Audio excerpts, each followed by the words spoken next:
Good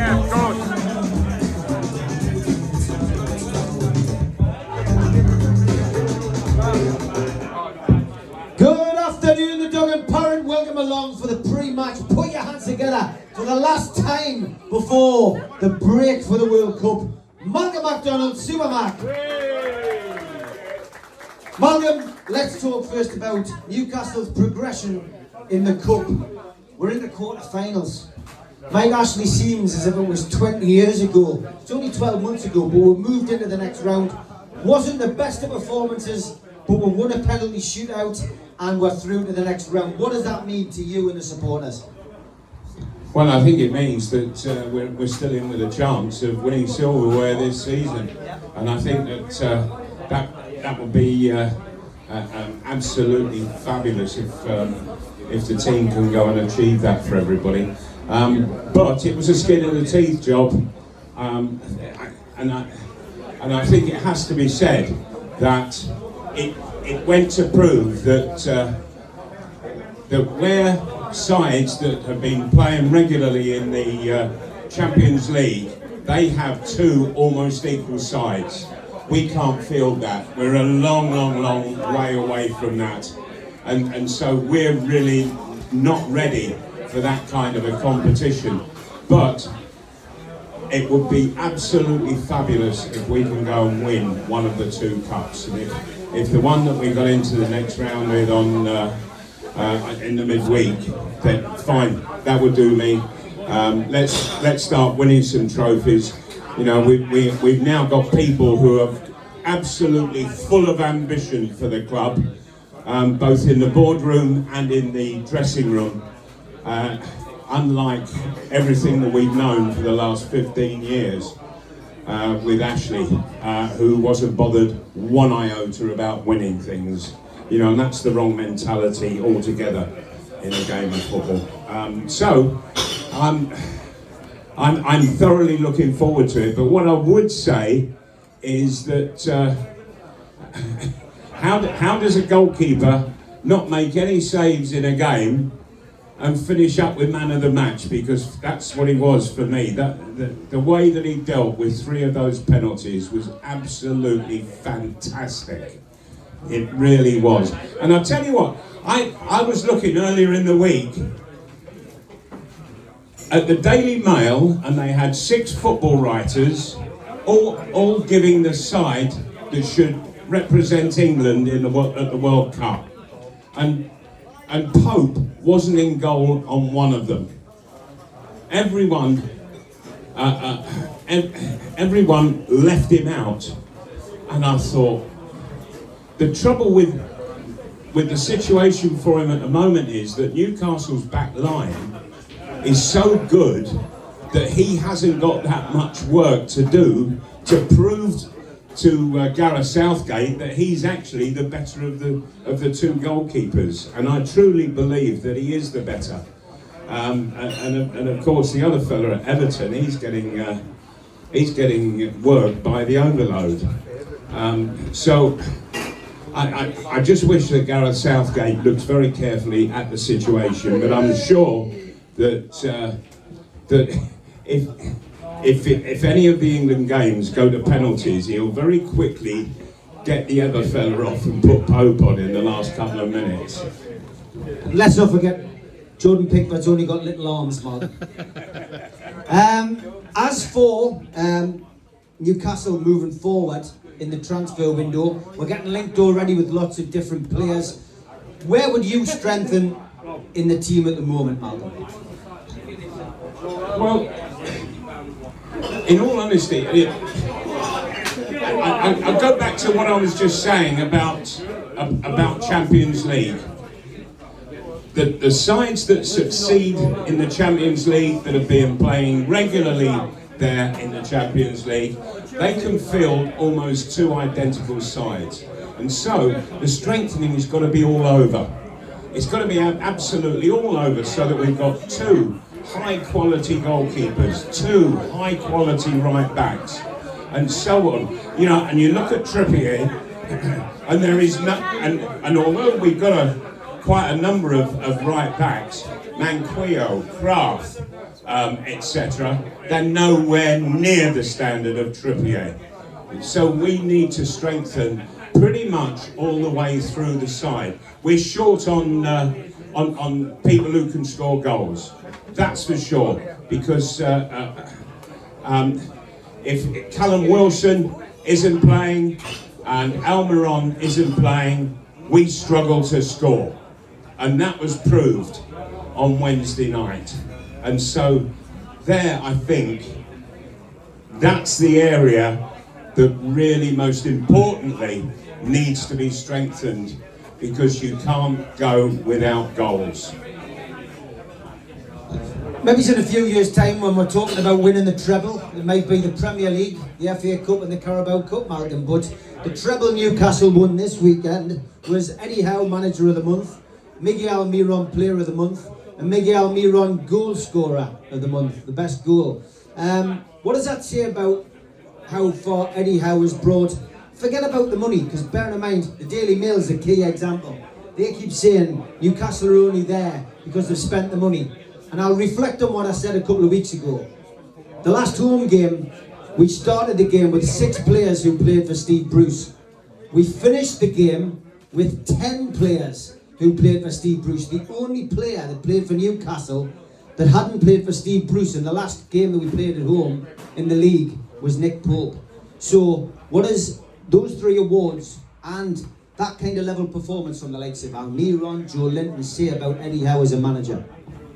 Well, just before I directly answer your question, Steve, I really do hope that that the awards are going to be presented to Almiron by Grealish. What a knacker! Yeah, well, the manager, Let me tell you how his day runs. He is in his office at the training ground at 7:30, and from there he doesn't stop all day long. Steve Bruce, we were lucky if we saw him 3 days a week.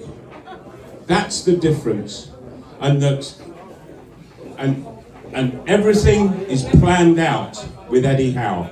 He plans for every possible contingency, and he is prepared to put the hours in where Steve Bruce never was. He wasn't prepared, and he wasn't happy to put the hours in either. And so where we were a part-time professional club, we are now seriously full-time. And that is down to Eddie Howe, his staff, and talking with the players, they are delighted. They're loving it.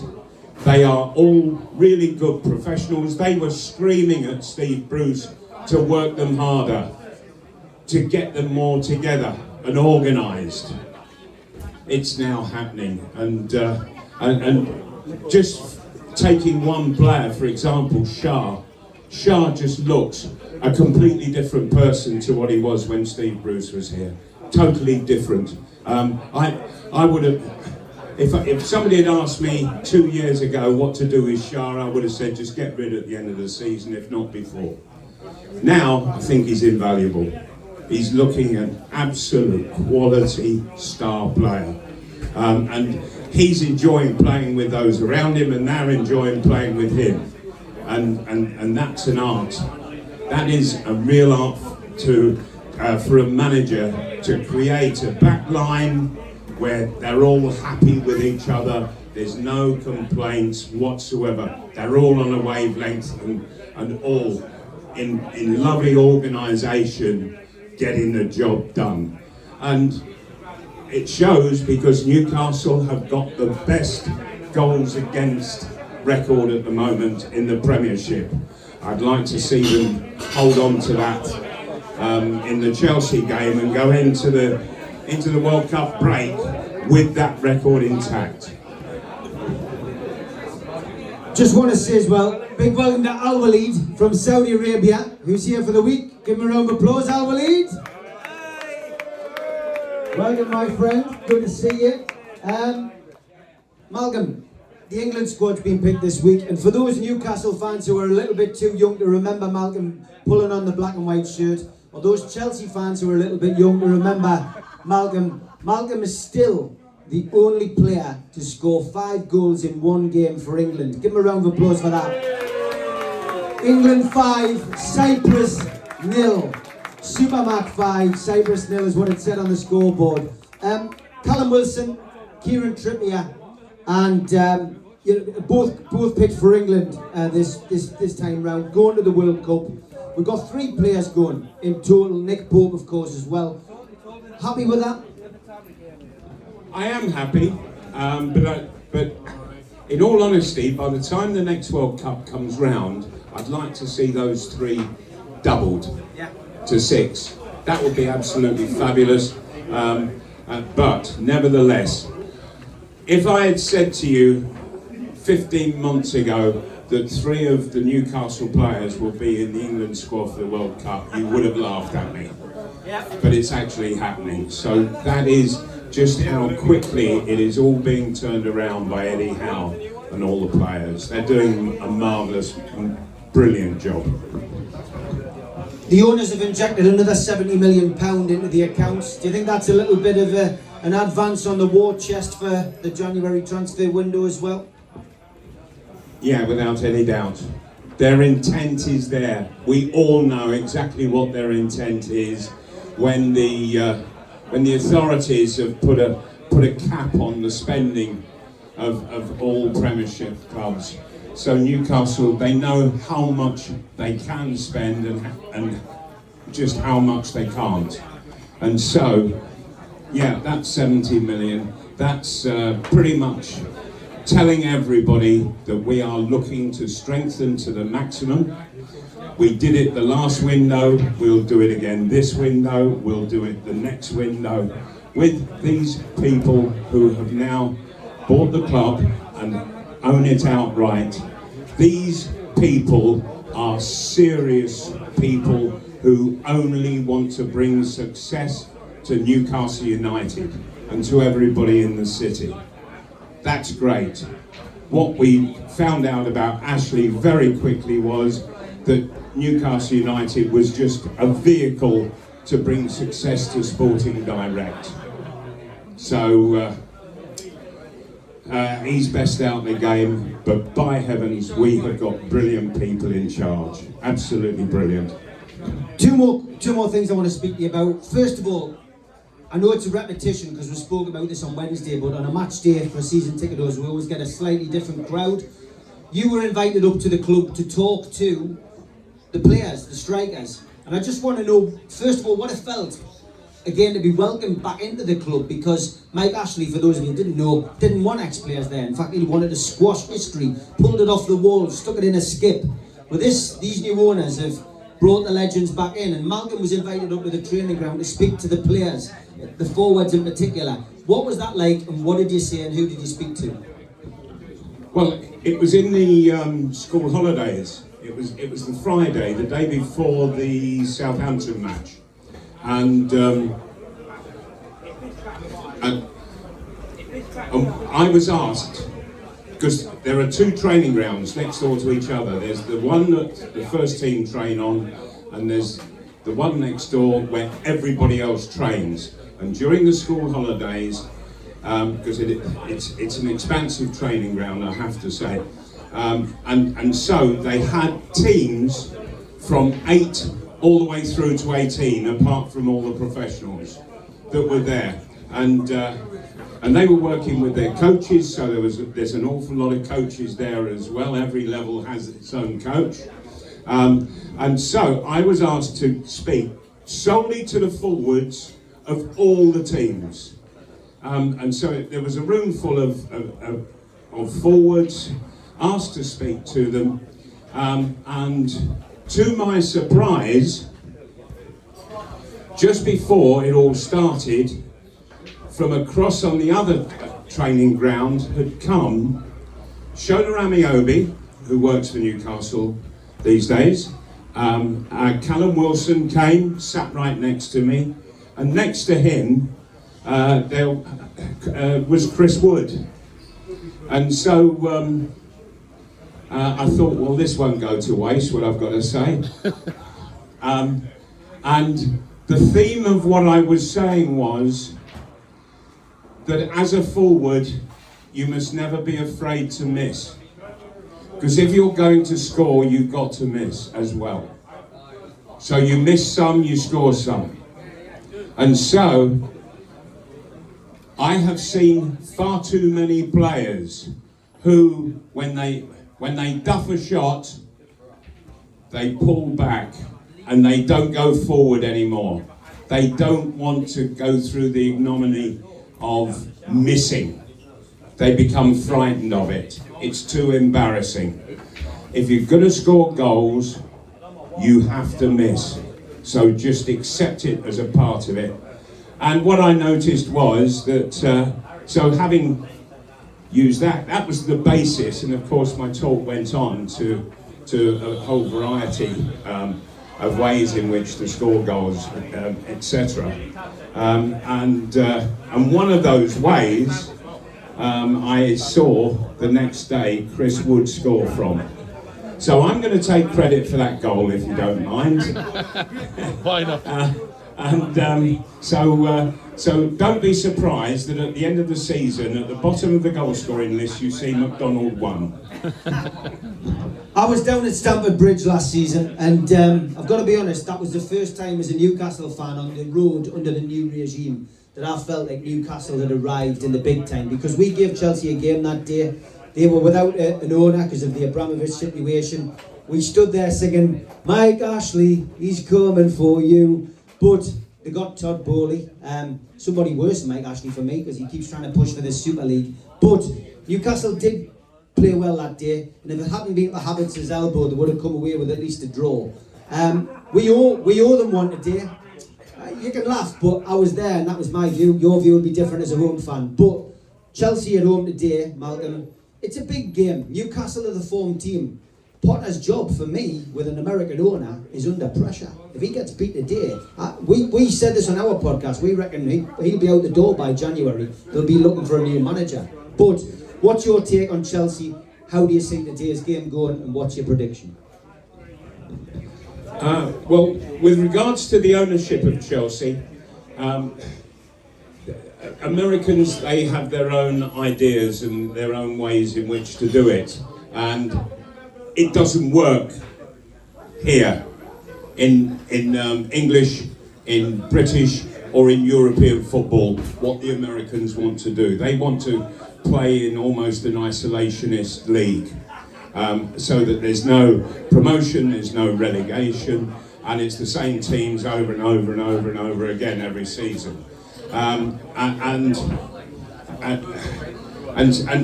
that's not the way that we do things over here. We like serious competition, and we want to see people being able to get promoted. People, if they're not good enough, get relegated. And by that, it gets stronger and stronger and stronger each year.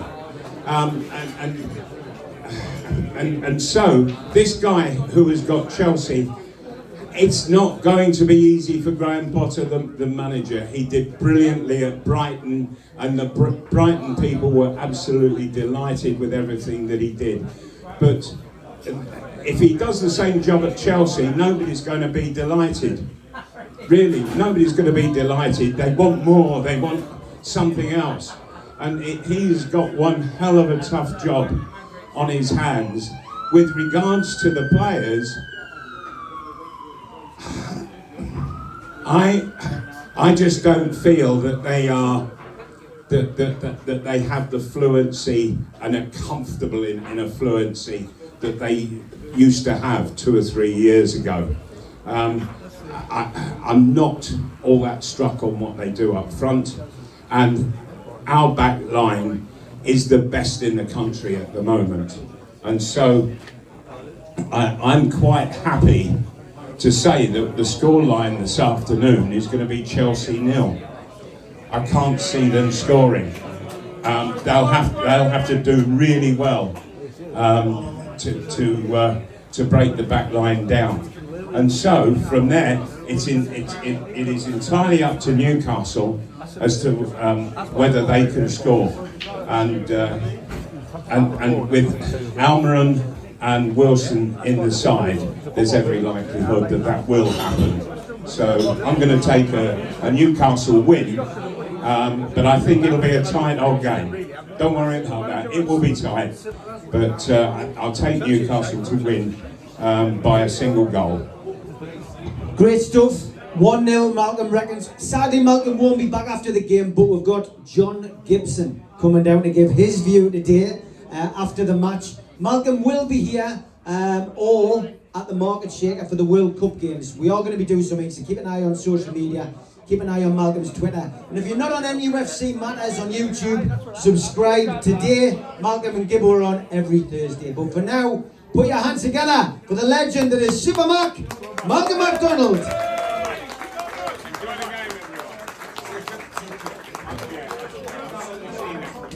Okay folks, as usual, we have a programme signed by Supermac in a game that he played in. I'm going to come round, it's £2 a strip, 3 for a fiver. And if you're a Chelsea fan, you can stick it on eBay if you win it. £2 a strip, 3 for a fiver. Don't forget, we're all poor Geordies, we've all got cloth caps and whippets. So please make a donation on this raffle today.